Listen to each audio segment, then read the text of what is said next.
उन्होंने पंचम दा को सुनाया तो पंचम दा बोले ये कौन है, इसको लेके आओ, ये मेरे पिताजी से सिखाता है। तो बोले ये आपके पिताजी जैसा नहीं, ये सुदेश भोसले नया लड़का है। और जब मैं गया म्यूजिक रूम में पहली बार तो पंचम दा, आशा जी, मनरी दा, वासुदा, उनकी पूरी टीम बैठी थी। और आशा जी ने बोला हाँ यही लड़का, वो यही लड़का। तो पंचम दा बोलते हैं, मैंने बोला नमस्ते, मेरे बाप की आवाज में गाते हो। और उस दिन से आज तक मैं आशा जी के लगभग हर शो में मुझे वो ले जाती हैं। और कभी कभी मैं उनको पूछता भी हूँ कि आशा जी इतने बड़े बड़े सीखे हुए, क्लासिकल सीखे हुए कलाकार आपके साथ, आपके मतलब एक बुलावे पे आने को जान छिड़कने के लिए तैयार हूँ, तो सिर्फ मुझे देखी और मुस्कुराई, कुछ बोली नहीं। और एक बात मैंने 60 रुपए क्यों बोले, 60 रुपीज में कमाता था। आशा जी के शो के बाद लोगों को मेरी तरफ देखने की नजर बदल गई। जब आशा जी इसको साथ में खड़े होकर गवा सकती, मतलब इसमें कुछ बात है। और 60 रुपए से सीधे 6 लाख मिल गए मुझे। और आज भी, अब मेरी तारीफ बहुत हो गई, जैसे इन्होंने कहा कि 90 आज भी जब भी फोन करता हूँ, सुबह 9 बजे हो या रात के 12 बजे हो, दोपहर के 2 बजे हो, आशा जी के बैकग्राउंड पीछे उनका तानपुरा चलता रहता है। तो इस उम्र में भी जब कोई रियाज को अपना मतलब प्रेफरेंस मानता है। और एक छोटा सा किस्सा बताऊंगा, यूएसए में एक शो किया, ज्यादा कुछ नहीं, 7-8 साल पहले। तो 2 बजे वो भी अपने कमरे में गई, शो के बाद मैं भी गया।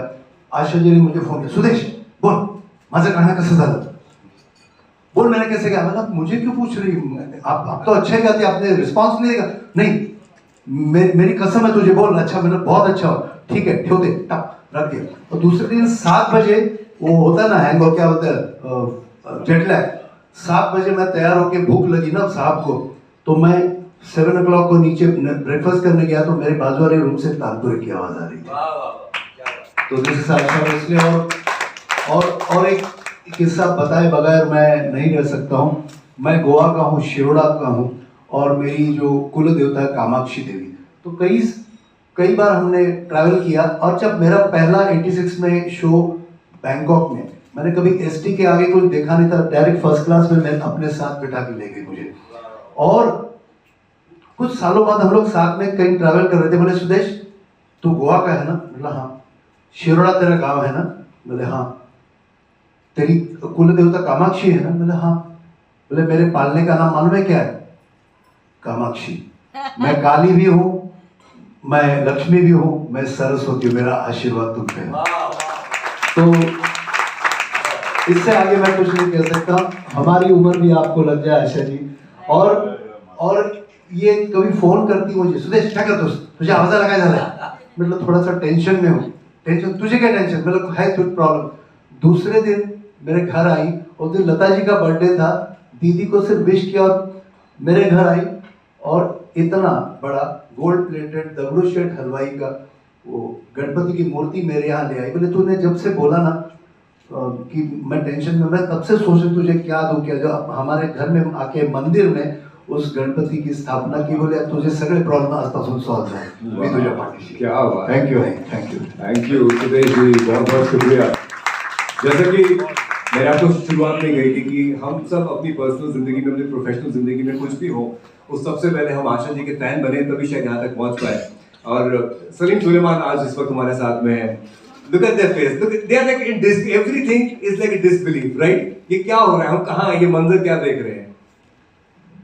पहली बात तो ये हम सब के लिए, मेरे लिए तो बहुत बड़ी खुशकिस्मती की बात है कि मैं इस मंच पर, इस टेबल पर, इस इतने बड़े इवेंट, जो ये ऐतिहासिक इवेंट है हम सब के लिए, ना केवल यहाँ हिंदुस्तान के लिए बट पूरी दुनिया के लिए बहुत बड़ा ऐतिहासिक इवेंट है।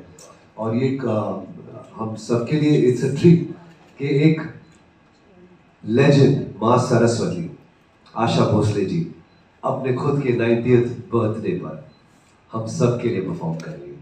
इससे बड़ी बात ये तोहफा सिर्फ इनके लिए नहीं, इनके फैंस के लिए, पूरी दुनिया के लिए है।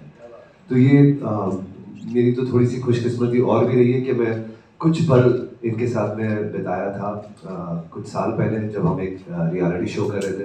और ऐसी ऐसी बातें मैंने सुनी है म्यूज़िक के लिए, रियाज के लिए, गायकी के लिए, और ख़ास तौर पर मैं कहना चाहता हूँ हमारे सबसे favourite music director Madan Mohan ji के बारे में कुछ कुछ पल जो उन्होंने